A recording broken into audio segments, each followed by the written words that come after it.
सबसे पहले इंदौर से खबर है। भावना हत्याकांड मामले से एक बड़ा अपडेट मिल रहा है। पुलिस ने लुकआउट सर्कुलर खड़ी कर भोपाल की ओर रवाना हुए थे आरोपी, और भोपाल के आगे पुलिस को उनका लोकेशन नहीं मिला। आशु यादव, मुकुल यादव और एक महिला की पहचान हुई है। इनाम घोषित करने की पुलिस तैयारी कर रही है। लसूड़िया पुलिस की टीम आरोपियों की तलाश कर रही है।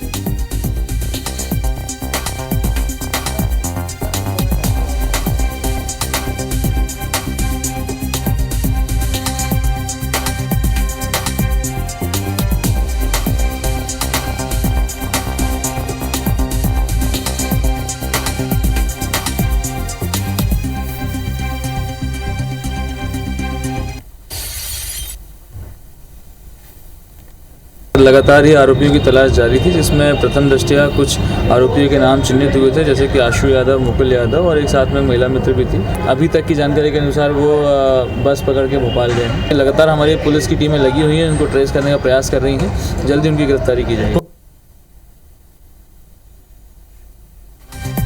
और अंशुल हमारे साथ में जुड़ गए हैं। अंशुल, बताइए जरा इस पूरे प्रकरण में अब तक का अपडेट क्या है?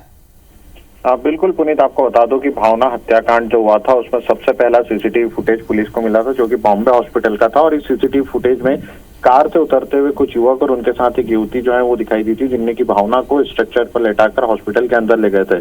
उसके बाद भावना को वहां पर उन्होंने हॉस्पिटल में एडमिट किया था, और उसके बाद से ही वे लगातार फरार चल रहे थे। एडमिट कराने के बाद वे हॉस्पिटल से फरार हो गए थे। और अब इस मामले में आज दूसरा सीसीटीवी फुटेज सामने आया है, जिसमें कि इन आरोपियों के द्वारा उसी कार को जिस कार से भावना को हॉस्पिटल लेके पहुंचे थे, उस कार को निपानिया इलाके में छोड़ा गया था। हालांकि कार उसी दिन जब्त हो गई थी, लेकिन जब पुलिस लगातार सीसीटीवी फुटेजों को खंगालते पहुंची तो सीसीटीवी फुटेज में दो युवक और एक युवती जो है इस कार से उतरते हुए दिखाई दी, और उसके बाद वे पैदल ही वहां से फरार हो गए।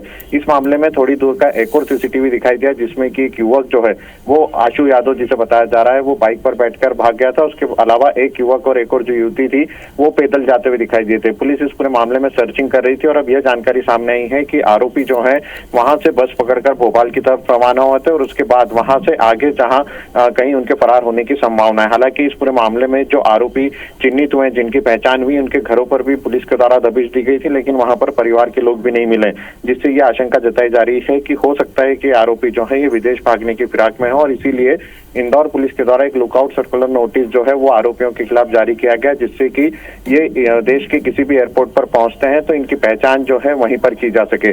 पुलिस ने अभी तक इस मामले में आशु यादव, उनके एक साथी मुकुल यादव और एक युवती जो है, इन तीन लोगों की पहचान कर ली है, जो कि सीसीटीवी फुटेज में भी लगातार नजर आ रहे हैं। ये तीनों लोग ही थे जो कि जो भावना है उन्हें अस्पताल लेकर पहुंचे थे, और उसके बाद जब कार छोड़कर फरार हो रहे थे ये तीनों आरोपी उस फुटेज में दिखाई दिए थे, जिसके बाद से पुलिस ये पूरी संभावना जताई जा रही है कि इन तीनों के द्वारा ही इस पूरे हत्याकांड को अंजाम दिया गया, और उसके बाद ये जो है यहाँ से फरार हुए।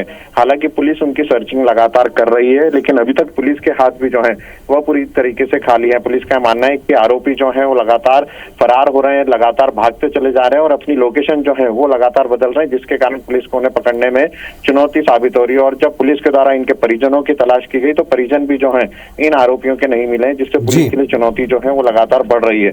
फिलहाल पुलिस ने लुकआउट सर्कुलर नोटिस जारी कर दिया, और अब इन फरार जो बदमाश है इनके ऊपर इनाम घोषित करने की तैयारी जो है वो पुलिस के द्वारा की जा रही है। जी पुनीत, आप नजर रखिएगा, वापस आपसे अपडेट लेंगे। भावना हत्याकांड के 3 प्रमुख आरोपियों के खिलाफ विदेश भागने की आशंका के बीच लुकआउट सर्कुलर जारी हो चुका है। कार खड़ी कर भोपाल की ओर ये रवाना हुए, लगातार अपनी लोकेशन चेंज कर रहे हैं, देश छोड़ सकते हैं, और इसीलिए लुकआउट सर्कुलर जारी हुआ है।